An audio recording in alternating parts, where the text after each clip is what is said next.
Live 13 news HD, हर खबर सच के साथ। जय हिंद दोस्तों, इस वक्त मैं मौजूद हूँ मुंबई के महाराष्ट्र नगर इलाके में और मेरे साथ एक शख्स यहाँ पर मौजूद है। कुछ विषय पे चर्चा करनी थी।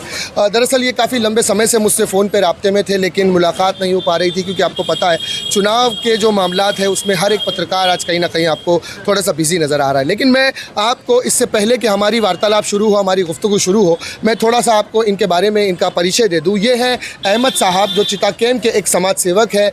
कुछ सोशल एक्टिविटीज़ में अक्सर आपको बिजी नज़र आते होंगे। वो जानते हैं कि किन किन सोशल एक्टिविटीज़ में ये इन्वॉल्व रहते हैं। कुछ खास विषय है जिस पर आज चर्चा करना है। जैसे आपको पता है कि महाराष्ट्र के असेंबली के चुनाव हो रहे हैं और पास ही में 172 विधानसभा है, जहां से राष्ट्रवादी अजित पवार गुट से एक कैंडिडेट मैदान में उतरी है जो कि चुनाव लड़ रही है। आमदार जो रहे हैं पिछले 15 साल से, उनकी बेटी सना मलिक वहां से चुनाव लड़ रही है और साथ ही साथ शरद चंद्र पवार तुतारी की ओर से फहद अहमद वहां से चुनाव लड़ रहे हैं। तो इसी सिलसिले में इनसे बात कर रहे हैं। अहमद साहब, सबसे पहले तो आपका बहुत बहुत स्वागत हमारे चैनल पे। अहमद साहब, कुछ दिन पहले आपका एक फ़ोटो सोशल मीडिया पर बहुत वायरल हुआ था, जिसमें आपने ये पोस्ट डाला था कि मैं चिताकेम के दानिशमंदों से अपील करता हूँ कि तानाशाह से अगर चिताकेम को बचाना है हम सबको एक होना होगा। तो वो तानाशाह कौन है और किन दानिशमंदों को क्या अपील करना चाह रहे हैं आप? मैं आपका तहे दिल से शुक्रिया अदा करूँगा कि आपने ये विषय को उठाने के लिए आपने मेरा सपोर्ट किया और चैनल के माध्यम से मैं अपनी बात को और आगे रखना चाहता हूँ। और मैं पहले अपनी बात ना एक शायरी से मुकम्मल शुरू करता हूँ कि नहीं तेरा बसेरा बादशाहों की गुंबद पर, नहीं तेरा बसेरा बादशाहों की गुंबद पर, तू शाही है कर बसेरा पहाड़ों की चट्टानों पर। तो मैं अपने चिता के मालों के, जो आपने देखा है ना मेरे चिता के मालों के लिए, तो मैं अपने चिताकेम के बस्तियों को अपने दानिशमंदों के सवाल करने लगा। मैं पढ़ के चाहता हूँ, उसके बाद आगे चालू करता हूँ। अपनी बस्ती को बचाने के लिए चिताकेम के दानिशमंदों को सैयद अहमद का पैगाम मेरा ये है, आज चिताकेम की बस्ती को बचाना है। उन लोगों से बस्ती को बचाना है जो चिताकेम की बस्ती को बस से बदतर बना दिया है। चिताकेम के अंदर नशे को, अपने जवानों की नस्ल को लोगों ने बर्बाद किया है। चिताकेम की बस्ती को स्कूलों का सहारा लेके एजुकेशन की फील्ड के अंदर मनमानी तरीके से पेनल्टी लिए उन लोगों से बचाना है। चिताकेम को उन लोगों से बचाना है जो चिताकेम के अंदर कुछ काम नहीं करते, लेकिन एक तानाशाह का नाम लेकर चिताकेम के लोगों को डराते हैं, धमकाते हैं और बेइज्जती करते हैं। उस तानाशाह से बचाना है। तो ये तानाशाह है कौन? ये तानाशाह आप भी जानते हैं और शायद मैं भी जानता हूँ। ये चिताकेम का एक तानाशाह ऐसे है जो हमने 15 साल पहले गलती कर दी। हमने 2009 के अंदर वही तानाशाह को हमने बड़े दिल से और पूरे चिताकेम की चाहत से हमने उनको ना 2009 के अंदर वोट दिए, 2014 के अंदर वोट दिया है, 2019 के अंदर वोट दिया है। इत्तेफाक से 2014 के अंदर 1080 वोट से उन्होंने हारा है। अब काते साहब की बात तो नहीं कर रहे? हाँ, शायद मैं काते साहब के सामने वाले व्यक्ति की बात कर रहा हूँ। तो नवाब साहब उनके सामने चुनाव लड़े थे। हाँ, मैं तानाशाह की बात कर रहा हूँ। मैं उस तानाशाह की बात कर रहा हूँ जो चिताकेम के अंदर 2009 से 2019 तक जिसको वोट दिया हमने, उन्होंने चिताकेम के अंदर 15 सालों के अंदर कुछ काम नहीं किया है। सिर्फ उन्होंने चिताकेम के मुकामी सियासत को ख़त्म करना, चिताकेम के सोशल वर्कर को ख़त्म करना, चिताकेम के उलमा कराम को, समाज सेवक को डिस्ट्रॉय करना, उन्होंने अपना दिल को थान किया। चिताकेम की कोई सोशल वर्कर नहीं है चिताकेम के अंदर, और न चिताकेम के अंदर कोई पॉल्यूशन है सर, क्योंकि उन्होंने 15 साल के अंदर चिताकेम की सियासत को टोटल ख़राब कर दिया और पूरा चिताकेम बद से बदतर हो गया है। लेकिन अहमद साहब, आज जुमा के दिन उनका एक पैम्पलेट भी छपा था जो कि मेरे पास भी है, ये मैं आपको दिखा दूँ। ये देख सकते हैं आप।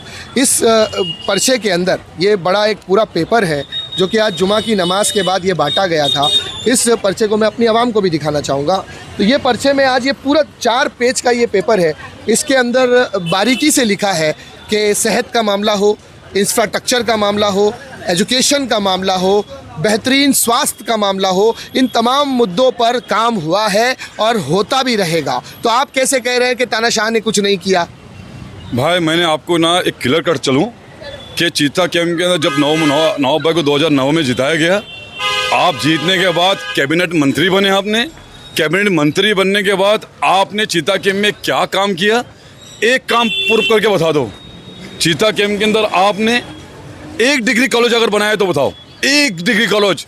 मैं आपको ना जगह ही बता देता हूँ। चीता कैंप के अंदर आइडियल स्कूल है, जिसके बाद 4 एकड़ जगह है हमारे पास। चीता कैंप में आइडियल स्कूल है, हमारे पास 4 एकड़ जगह है। अगर उनका दिल अगर ठान लेते, अगर वो चाहते कि चीता कैंप के बच्चों को एजुकेशन दिया जाए, चीता कैंप को बच्चों को एजुकेशन देकर उनकी मुस्तकबिल संवारा जाए, चीता कैंप के बच्चों को एजुकेशन कर देकर आईपीएस ऑफिसर बनाया जाए, चीता कैंप के बच्चों को एजुकेशन देकर आईपीएस ऑफिसर यूपीएससी की एग्ज़ाम दिया जाए, और चीता कैंप के बच्चों को एजुकेशन देके कम फीस में बच्चों को अच्छी शिक्षा दिया जाए, अगर वो चाहते तो आइडियल स्कूल के अंदर हमारे पास 4 एकड़ जगह है। वो 4 एकड़ जगह में डिग्री कॉलेज बनाकर आइडियल स्कूल वालों को वापस हैंड ओवर कर देके चीता कैंप के बच्चों को, चीता कैंप, ट्रॉम्बे, पहलीपाड़ा, महाराष्ट्र नगर, ये सारे इलाके के लोगों को फ़ायदा पहुंचता। मैं जानता हूं कम से कम वहाँ वो जगह के अंदर 10-1,000 बच्चे ना पढ़ सकते थे, 10,000 बच्चों का मुस्तकबिल सवार कर सकता था। लेकिन अल्हम्दुलिल्लाह उनको तो मैं क्या बोलूँ, उनकी दानिशमंदी को मैं क्या बोलूँ, उनकी मैं अक्लमंदी को क्या बोलूँ, उनकी समझदारी को क्या बोलूँ, मैं उनके पैसे कमाने की कला को क्या बोलूँ मैं। अगर वाकई वो कलाकार होते, वाकई अगर वो दानिशमंद होते, वाकई अगर वो समझदार होते, तो चीता कैंप के अंदर आइडियल स्कूल के अंदर एक डिग्री कॉलेज बनाकर चीता कैंप, महाराष्ट्र, पहलीपाड़ा, ट्रॉम्बे, इन लोगों को एक तोहफा देते थे। लेकिन मुझे ऐसा लगता नहीं है कि चीता कैंप का कभी वो विकास करेंगे, और विकास करने की सोच भी उनकी है। देखिए, दानिशमंदी की मैं अगर बात करूं तो मुझे कोई शक नहीं कि नवाब साहब दानिशमंद है। अल्लाह ने उनको बहुत सलाहियतें दी है। काम हुआ नहीं हुआ ये एक अलग विषय है, लेकिन आज जिस तरह से उनके पक्ष के कुछ प्रवक्ता, कुछ उनके समर्थक जो चीता कैंप में भी रहते हैं, और अब वो 171 विधानसभा से चुनाव लड़ने के लिए मैदान में उतरे, वहाँ से आपने अपनी साहबजादी को उतारा है और यहाँ से वो खुद उतरे हैं, तो उनके वो प्रवक्ता जो चीता कैंप से गवंडी में आकर बड़े पैमाने पे प्रचार कर रहे हैं, वो ये कह रहे हैं कि 15 साल से गवंडी का विकास नहीं हुआ, 15 साल से गवंडी में नशाखोरी बढ़ गई, 15 साल में डिग्री कॉलेज गवंडी में नहीं आया, 15 साल से गवंडी नशा मुक्त नहीं हुआ। तो सवाल आपसे ये है कि आप खुद चीता कैंप में रहते हैं, पिछले 15 साल 10 साल से वो वहाँ विधायक है, तीसरा चुनाव लड़ रहे हैं, तो क्या ये चीज़ें जो गवंडी में लाने की ये बात कर रहे हैं, वो सारी चीजें गवंडी में आपको देकर वो यहाँ आ रहे हैं? नहीं, मैं तो आपकी बात पूरी सुनने के बाद है ना, मुझे कभी कभी तो हंसी आती है। हाँ सेंटर में हाँ, ये बात है ना सिराज भाई, बहुत ही समझदार, बहुत ही ना 100% सही सच है कि नवाब भाई एक होशियार आदमी है, नवाब भाई एक टैलेंटेड आदमी है, नवाब भाई की सियासत बहुत आले दर्जे की सियासत है। बिल्कुल। नवाब भाई की सियासत और नवाब भाई की कार करने का अंदाज बहुत अच्छा है। लेकिन मैं नवाब भाई से माफ़ी मांगना चाहता हूँ। नवाब भाई माफ़ कर दो, नवाब भाई प्लीज़ माफ़ कर दो। 2009 के अंदर वोट दिया नवाब भाई आपको मैंने। चीता कैंप के लोग भर भर के नवाब भाई आपको वोट दिया नवाब भाई। 2014 के अंदर ये तो आपकी नसीब मानो और आपकी दानिशमंदी मानो कि आप 1080 वोट से हार गए, लेकिन चीता कैंप के लोग आपको 2014 के अंदर भी भर के वोट दिया। और उसके बाद आगे बढ़ूँ मैं, 2019 के अंदर जो चीता कैंप का जो एमएलए बना था तुकाराम काते ने चीता कैंप के अंदर हिंदू मुस्लिम का जो माहौल क्रिएट किया था, तो चीता कैंप वालों को लगा कि हमको फिर एक ऐसा एमएलए लेके आएंगे नवाब भाई को, शायद हिंदू मुस्लिम का फसाद करके ख़त्म करके एक अमन का माहौल लाएंगे। फिर वापस 2019 के अंदर नवाब भाई को 2019 के अंदर चीता कैंप वालों ने दिल से और भर के वोट दिया। सिर्फ एक ही गरज पे दिया था कि नवाब भाई मंत्री बनेंगे और चीता कैंप का विकास करेंगे। मैं आपके चैनल से, आपके माध्यम से सिराज भाई, मैं नवाब भाई से माफ़ी मांगना चाहता हूँ। नवाब भाई हमें माफ़ कर दो। आपको हम 3 बार वोट दिए, चीता कैंप के अंदर आपने एक डिग्री कॉलेज नहीं बनाया। चीता कैंप के अंदर आप जवान लोगों को एक भी मेडिकल सेंटर आपने बनाए नहीं। आज हमारे मैग्नेटिक हम बच्चों को, औरत को डिलीवरी देने जाती हो, कहाँ जाए चीता कैंप के अंदर? चीता कैंप छोड़ के हमको शताब्दी जाना पड़ता है। शताब्दी जाते तक ना उन बच्चों की कंडीशन क्या हो जाती है ना, जो औरतें की बस से बदतर हो जाती है कंडीशन की, और ना मतलब सीरियस कंडीशन में पहुँच जाते हैं वो।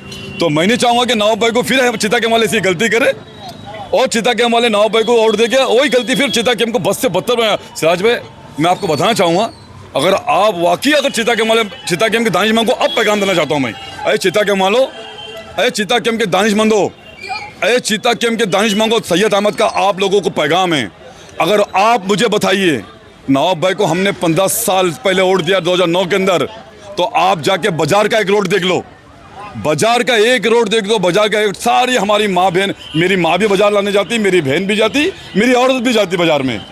वैसे ही सेम आपका भी वही फॉर्मेट हो।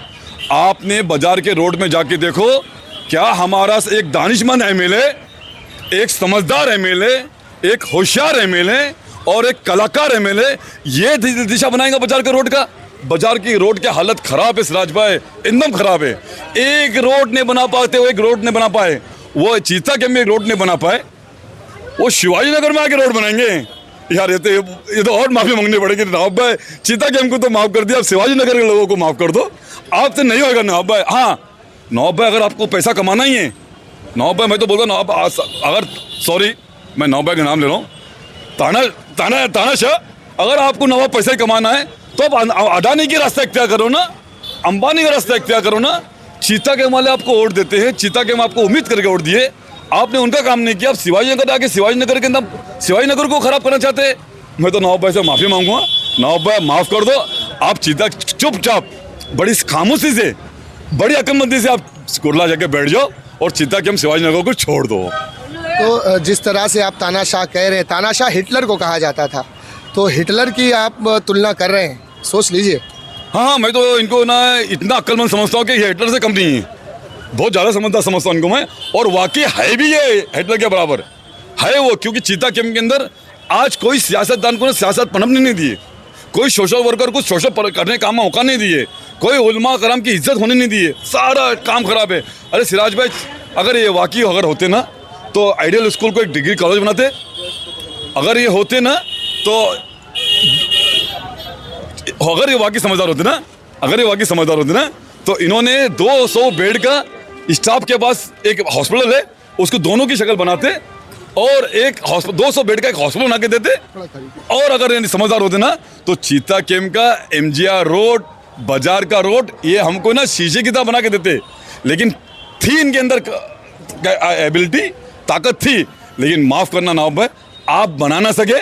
और आज आपकी बेटी आके बोलती है कि मैं बना के दूंगी, तो यार ये चीता के मुझे धोखा है यार। ये तो ये धोखा नहीं खाने के लिए मैं आप लोगों के सामने आया हूँ, इसलिए आया हूँ कि चीता के मालो, ए दानिशमंदो चीता के मालो, ए समझदार चीता कैंप के सोशल वर्कर हो, ए चीता कैंप के पॉलिटिशियन हो, ए चीता कैंप के उलमा कराम, आज अपनी बस्ती को बचाने के लिए, आज अपनी बस्ती को बचाने के लिए एक तानाशाह के घमंडी बेटी से बचा लीजिए, एक तानाशाह के घमंडी के बेटी से बचा के और चीता कैंप को एक विकास की शक्ल में दीजिए। और अगर विकास की शक्ल में किसको देना है, मैं आपको अगले टाइम में बताऊंगा कि किसको देना आपको वोट टेबल की। चलिए, बहुत शुक्रिया दोस्तों। ये थे अहमद साहब, जो कि एक सोशल एक्टिविटीज़ में अक्सर मुलविस रहते हैं, सोशल का काम करते हैं, बच्चियों की शादी कराना और बहुत सारे इनके सोशल एक्टिविटीज़ के काम हैं। इन तमाम चीज़ों पर ये बारीकी से काम करते हैं। फ़िलहाल के लिए दोस्तों इतना ही। इसी तरह की खबरों के लिए चैनल को सब्सक्राइब करें।